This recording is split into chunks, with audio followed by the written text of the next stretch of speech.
la vittoria per 3-0 contro Bibbione Mare, siamo in compagnia di Giovanni Quarti.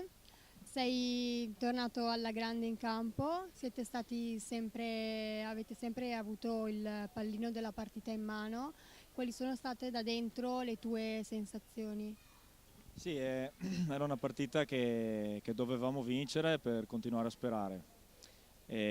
Siamo partiti bene in campo, abbiamo approcciato bene la partita e c'è stato un terzo set dove, secondo me è da riconoscere anche un po' il valore della squadra avversaria, che ha cercato un po' di metterci in difficoltà, però abbiamo risposto bene nel momento caldo, nel momento critico, abbiamo portato a casa questa vittoria. Adesso siamo un po' tutti in attesa di conoscere i risultati dagli altri campi, però sono soddisfatto, penso che sia stata una buona partita da parte nostra.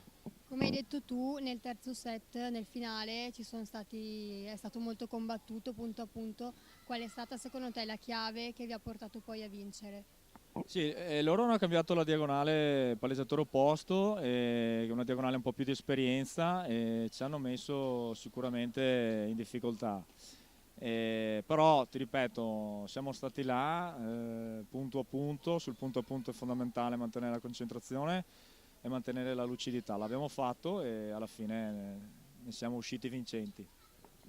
Noi l'abbiamo chiamata, quando scriviamo gli articoli, la legge del palagrassato, perché qui c'è un pubblico fantastico che si fa sentire e poi i risultati si vedono. Voi da dentro come lo percepite? Ma è un supporto incredibile. Io poi ho un po' di anni qua a Mot e devo confermare che è sempre stato un punto di riferimento incredibile per noi giocatori. Si sente parecchio e soprattutto anche i più giovani, anche parlando con loro, riconoscono questo fatto, cioè il fatto di approfittare molte volte di un tifo incredibile per poter avere un supporto in più, diciamo. Quindi fantastico. Anzi, colgo l'occasione per ringraziare tutti i tifosi, perché anche quest'anno si sono dimostrati incredibili.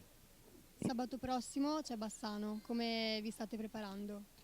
Adesso ci stiamo allenando molto molto duro, perché chiaramente ci avviciniamo alla fine dell'anno, quindi non vogliamo nessun tipo di distrazione, nessun tipo di rallentamento. Ci stiamo allenando molto bene e andiamo lì chiaramente per portare a casa i 3 punti e capire cosa succederà del nostro futuro, però andremo là belli compatti per portare a casa il risultato pieno.